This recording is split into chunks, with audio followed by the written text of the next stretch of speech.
ہوا گلے ملتے ہوئے اور کھانسی نزلے زکام والے کو نماز میں کھڑے ہوا دیکھا، نماز یہاں سے چھوڑ کر مسجد سے اس کو میں باہر نکال کر پھر نماز پڑھاؤں گا، ورنہ نماز نہیں پڑھاؤں گا۔ آپ لوگ احتیاط ہی نہیں کر رہے ہیں، الزام ہمیں دیتے ہیں، ڈاکٹروں کو دیتے ہیں، ڈاکٹر اپنی جان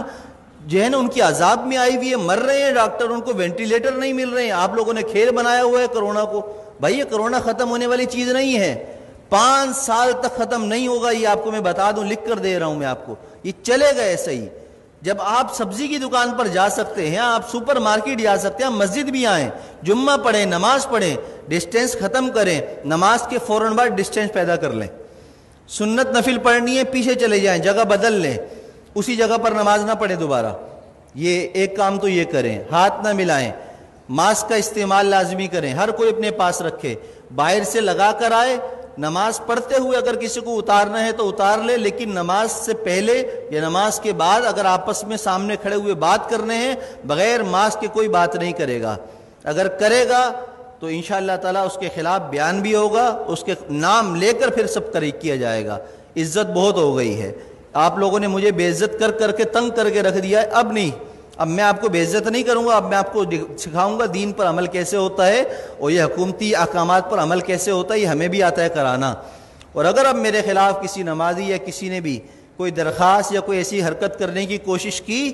تو میں نے وکیل سے بات کر لی ہے، پورے خاندان کو انشاءاللہ تعالیٰ اس کی نسلوں کو تڑپاؤں گا، قانون بھی استعمال کروں گا اور وظیفے پڑھ کر اس کی نسل کے لیے بد دعائیں بھی کروں گا،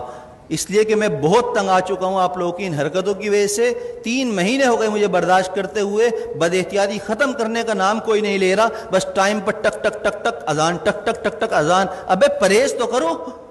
جو ڈاکٹر کہہ رہے ہیں وہ تو کرو، جو علماء کہہ رہے ہیں وہ تو کرو، اپنے باپ کی بات مانتے نہیں ہو، مولویوں پر انگلی اٹھاتے ہو، شرم نہیں ہے تم لوگوں کے اندر۔ میں نے کہا تھا، ہمارے نائب امام صاحب نے ایک جمعے کو رمضان میں نہیں تھا، تھوڑی سی رکعت لمبی کر دی تو پیچھے 2 لوگوں نے کہا کہ آپ کو نماز پڑھانی ہے، اتنی لمبی نماز پڑھا دی، شرم نام کی چیز نہیں ہے، امام کو ایسے کہتے ہو؟ پورا زندگی جس نے قرآن پڑھنے میں، علم حاصل کرنے میں لگا دی، تمہاری نماز پڑھاتا ہے، اس کو تم کہتے ہو نماز پڑھانی نہیں آتی؟ تمہیں تو طہارت اور غسل نہیں آتا، کیسے پیشاب کرنے کے بعد قطرے پاک کرتے ہیں اس کا طریقہ تمہیں نہیں آتا، پانی نہ ہو تو مولویوں کو سکھاتے ہو، اماموں کو سکھاتے ہو۔ خدا کے لیے ہاتھ جوڑ کر میں کہہ رہا ہوں، میں وزیر اعلیٰ نہیں ہوں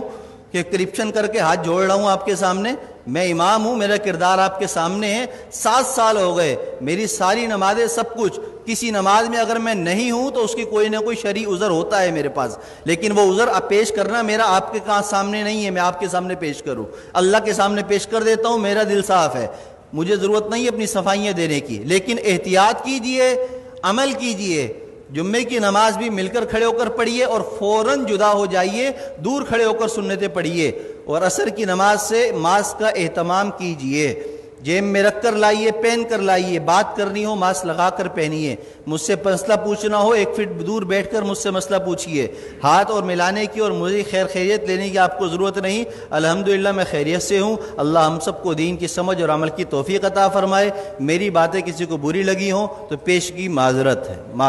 معذرت، جزاک اللہ خیر۔